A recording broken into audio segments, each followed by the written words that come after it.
안녕하십니까. 뉴스데스크 강원입니다. 정선군이 어려운 지역 경제를 살리기 위해 도내 1호 민생회복지원금 지급을 시작했습니다.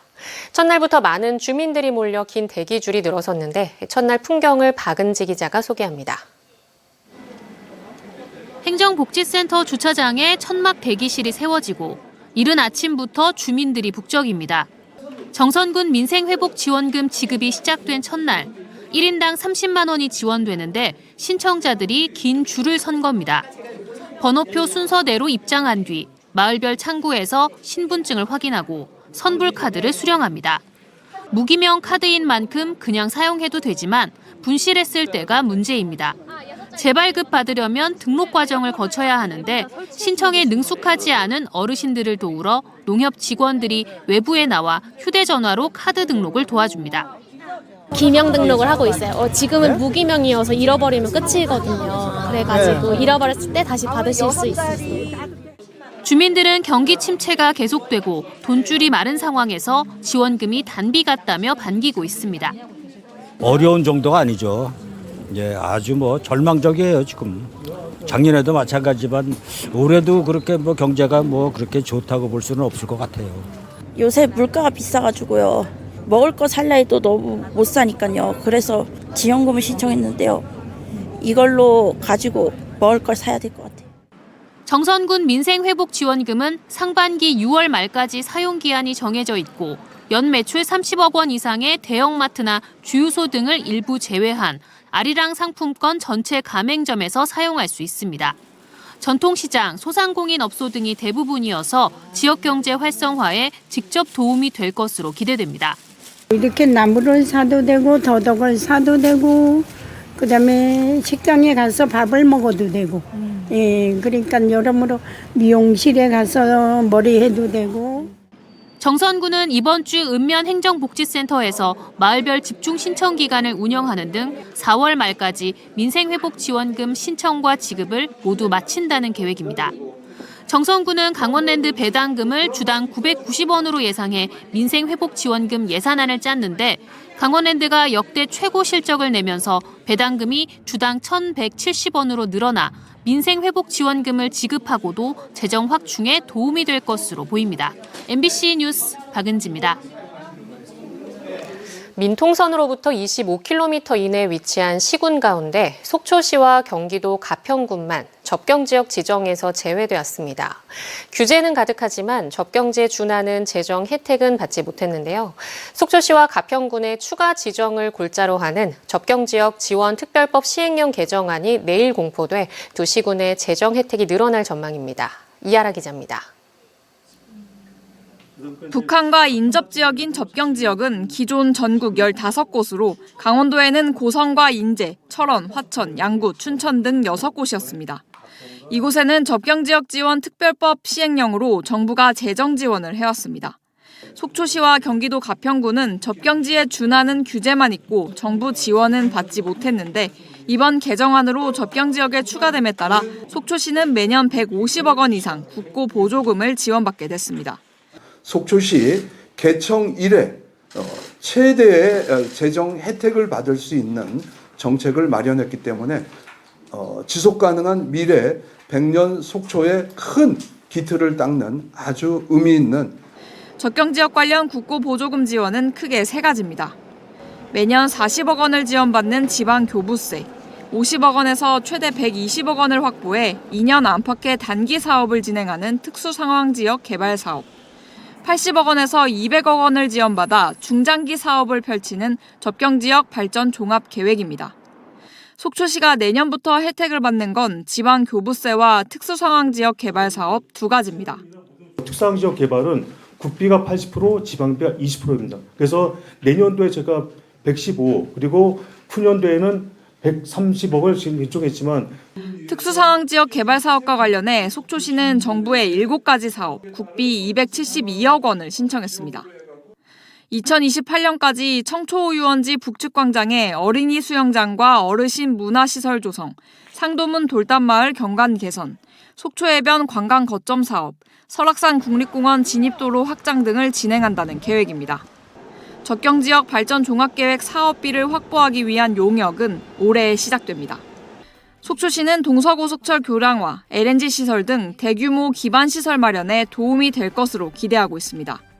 장사와 영랑동 고도 제한, 도심 HID 부대, 외홍치 레이더 기지 등 군사 규제로만 가득했던 속초시는 이번 접경지역 지정으로 재정 여건이 한층 나아질 것으로 전망됩니다. MBC 뉴스 이하라입니다. 지난주 최대 50cm의 폭설이 쏟아졌던 영동 지역에서 이번 주부터 임차 기간이 끝난 제설 장비들을 정비하는 작업이 한창입니다. 제설 대응 시스템이 마무리되고 있는 건데 이번 겨울 제설제는 얼마나 쓰였고 관련 예산은 어떻게 될지 김인성 기자가 알아봤습니다. 강릉시 대전동의 제설 전진기지에 제설 차량들이 줄지어 서 있습니다. 장비 지지대를 연결한 뒤 트럭 위쪽에 싣고 있던 제설 장비만 남긴 채 트럭이 빠져나오자 마치 동물이 탈피하는 듯 보입니다. 지난해 12월부터 3개월가량 이어온 제설 차량들의 임차 기간이 끝난 겁니다.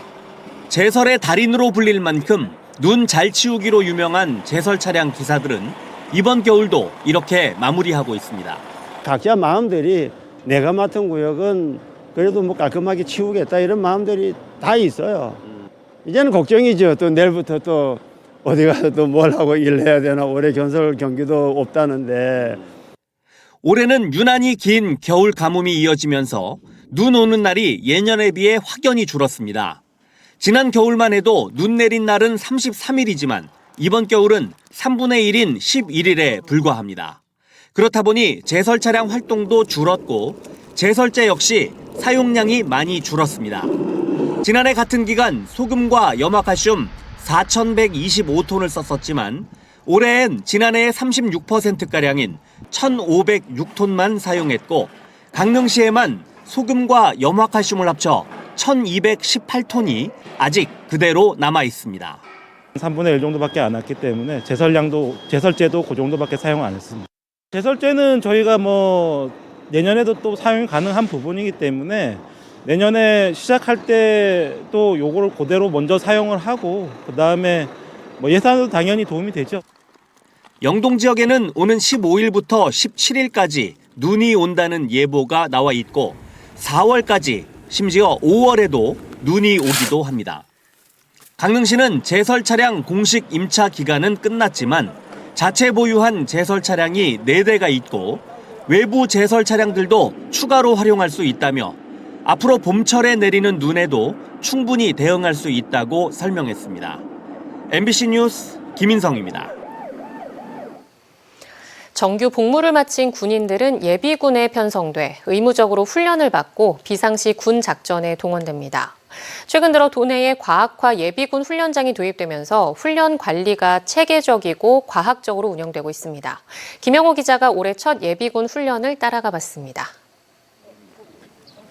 군복을 입은 예비군들이 훈련 입소를 등록하자마자 손목에 차는 웨어러블 장치를 지급받습니다. 개인별 훈련 과목과 평가 점수 등이 기록되는 스마트 워치 형태의 장치입니다. 잠시 후 10명씩 편성된 분대별로 전투 훈련을 하기 위한 장비를 지급받습니다. 어깨 위에 총 올리신 다음에 한 발씩만 격발하겠습니다. 시가지 전투는 소총에 설치된 레이저 발사기를 총알처럼 사용하며 실제 전투처럼 승패를 결정합니다. 92번 사망, 96번 사망. 올해 양양 훈련장의 첫 예비군 훈련은 첨단 기술을 이용해 진행됐습니다. 예비군 훈련은 사격이 큰 비중을 차지하는데 모두 실내에서 VR 장치를 도입해 진행합니다. 실탄 사격도 안전한 실내에서 이루어집니다. 실제 사격이랑은 다른 점은 있겠지만 예비군이 되었어도 사격이 약간 불안한 인원들도 분명히 있을 겁니다. 그래서 과학화 장비를 통해서 좀 더 익숙하게 훈련 과목 이수 여부를 실시간으로 확인한 뒤 점심은 외부에서 주문한 도시락이 지급됩니다. 올해 첫 예비군 훈련에는 양양 훈련장에만 나흘 동안 900여 명이 참가하며 영동 지역 2개 훈련장에서는 올해 13,000명의 훈련을 진행합니다. 안전한 훈련장, 공정하고 성과 있는 훈련 준비를 위해 최선의 노력을 다했습니다. 멋진 예비군과 멋진 예비군 훈련으로 승리하는 육군에 기여하겠습니다. 과학화 훈련 도입으로 사격 과정에서 발생했던 소음 피해와 총알이 부대 밖으로 날아가는 등의 위험도 사라졌습니다. 과거 각 시군에 있었던 훈련장은 현재는 과학화 예비군 훈련장이라는 이름으로 통합돼 강원 영동 지역에서는 양양과 동해 두 곳에서 운영 중입니다. MBC 뉴스 김영호입니다. 윤석열 대통령 석방 사흘째인 오늘 강원 곳곳에서 탄핵 찬반 집회가 열렸습니다. 강원대학교 백령마루에서는 오전 11시 30분부터 윤 대통령 탄핵안 인용과 즉각 구속을 촉구하는 강원대 민주동문회 기자회견이 열렸고, 이어 같은 장소에서 일부 강원대 학생들이 주도하는 탄핵 반대 시국선언이 진행됐습니다. 또 오후에는 탄핵 찬성 시민단체들이 강원도청과 춘천지방법원 앞에서 기자회견과 1인 시위를 진행하고 화천과 속초, 평창에서도 집회와 차량 홍보전이 펼쳐졌습니다. 이철규 국회의원 아들 부부의 마약관리법 위반 사건과 관련해 경찰이 모두 4명을 입건해 수사하고 있는 것으로 알려졌습니다. 경찰에 따르면 이철규 의원의 아들 이모 씨와 며느리, 당시 차량에 타고 있던 동승자 외에 현장에는 없었지만 수사 과정에서 신원을 특정한 아들 이 씨의 지인을 마약관리법 위반 혐의로 추가 입건해 조사하고 있습니다. 경찰은 늑장 수사 논란과 관련해선 정치인 아들과 관련된 수사이긴 하지만 통상 절차에 따라 수사하고 있다고 설명했습니다. 오늘 강릉의 낮 최고 기온이 17.1도를 기록하는 등 포근한 봄 날씨를 보였습니다. 양양 15.2도, 삼척 15도, 고성 간성 14.9도, 속초 13.1도 등 오늘 동해안 낮 최고 기온은 14도 안팎까지 올라갔고 포근한 날씨는 당분간 이어지겠습니다. 동해안은 내일 아침에도 최저 영상 3도에서 5도에 머물겠고 산지는 영하 4도에서 영하 2도, 내륙 영하 4도에서 영상 1도 분포를 보이겠습니다.